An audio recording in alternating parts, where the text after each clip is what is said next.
ঘরে 5টি আলামত দেখলে বুঝবেন ওই ঘরে জাদুটোনা করা হয়েছে, ব্ল্যাক ম্যাজিক করা হয়েছে, কুফুরি কালাম করা হয়েছে। যদি আপনি 5টি আলামত দেখেন তাহলেই মনে করবেন ঘরের ভিতরে ব্ল্যাক ম্যাজিক করা হয়েছে। বিশেষ করে আমাদের একেবারে কাছের মানুষ, রিলেটিভস যারা আছে, তারাই কিন্তু আমাদের উপরে ব্ল্যাক ম্যাজিক করে থাকে, জাদুটোনা করে থাকে।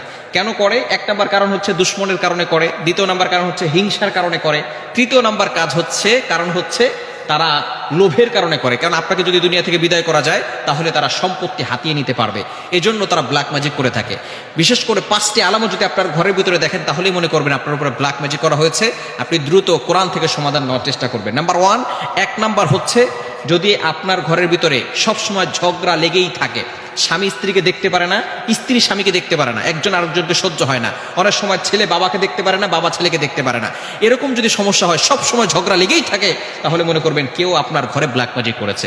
2 নাম্বার হচ্ছে সবসময় অসুস্থতা লেগেই থাকে, অসুস্থতা সরেই না, বাবা অসুস্থ হয় একবার, মা অসুস্থ হয় একবার, সবসময় তাদের অসুস্থতা লেগেই থাকে, তাহলে মনে করবেন যে কেউ আপনাদেরকে ব্ল্যাক ম্যাজিক করেছে। 3 নাম্বার হচ্ছে প্রাপ্তবয়স্ক হয়ে গেছে, বয়স হয়ে যাচ্ছে কিন্তু বিবাহ হচ্ছে না। অনেক মেয়েরা এরকম ফোন দেয়, হুজুর অনেক বয়স হয়ে গেছে কিন্তু বিবাহ হচ্ছে না।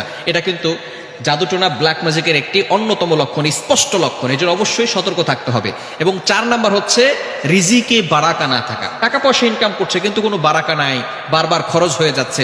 টাকা পয়সা ইনকাম করতেছে, প্রত্যেক মাসে 50,000 টাকা ইনকাম, কিন্তু খরচ হয়ে যাচ্ছে 1 লক্ষ টাকা, ঋণ করে সংসার চালাতে হচ্ছে।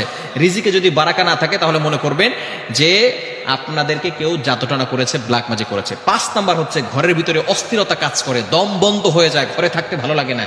এই ধরনের কাজ যদি হয় তাহলে অবশ্যই আপনি কোরআন থেকে ফায়সালা নেবেন। ঘরের ভিতরে কোরআনের রেকর্ডিং চালু করে রাখবেন, আয়াতুল কুরসি, এরপরে 4 কুল, কুল ইয়া আইয়ুহাল কাফিরুন, কুল হুয়াল্লাহু আহাদ, কুল আউযু বিরাব্বিল ফালাক, কুল আউযু বিরাব্বিন নাস, এই 4টি সূরা এবং সূরা বাকারার শেষ 2টি আয়াত, এগুলো আপনি ঘরের ভিতরে পড়বেন। 5 ওয়াক্ত নামাজে ঘরের সদস্য যারা আছেন সকলে 5 ওয়াক্ত নামাজের পরে আয়াতুল কুরসি, 4 কুল, সূরা বাকারা শেষ 2 আয়াত পড়ে বুকে ফু দিবে এবং হাতে ফু দিয়ে পুরো শরীরকে মাসাজ করে দিবে।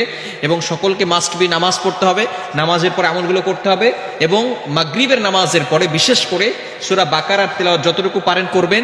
যদি পড়তে না পারেন তাহলে কোরআনের রেকর্ডিং চালু করে রাখবেন ইনশাআল্লাহ, তাহলে আস্তে আস্তে এই জাদুটোনা দূর হয়ে যাবে। এবং বিশেষ করে ঘুমানোর সময় সকলে ওযু করে ঘুমাবেন এবং এই আমল করে শরীর বন্ধ করে তারপরে ঘুমাবেন। যদি এই 5টি লক্ষণ দেখে থাকেন তাহলে অবশ্যই আপনি সতর্ক হয়ে যাবেন এবং বিশেষ করে কোরআনের তেলাওয়াত করা শুরু করবেন। যত বেশি কোরআন তেলাওয়াত করবেন তত বেশি এই কুফরি কালাম থেকে আপনি বাঁচতে পারবেন, জাদুটোনা থেকে বাঁচতে পারবেন। বিশেষ করে আমাদের একেবারে কাছের মানুষগুলোই কিন্তু ব্ল্যাক ম্যাজিক করে থাকে, জাদুটোনা করে থাকে, এবং জাদুটোনার মাধ্যমে কিন্তু একজন মানুষ অসুস্থ হয়ে গিয়ে দুনিয়া থেকে বিদায় নিয়ে নেয়। এজন্য অবশ্যই আমাদেরকে সতর্ক থাকতে হবে এবং এই লক্ষণগুলো দেখলে সাথে সাথেই কিন্তু আমরা বিশেষ করে কোরআনের দিকে চলে আসবো, আয়াতুল কুরসি, 4 কুল এগুলো পড়বো। আল্লাহ তাআলা আমাদের সকলকে এই আমলগুলো করার তৌফিক দান করুন।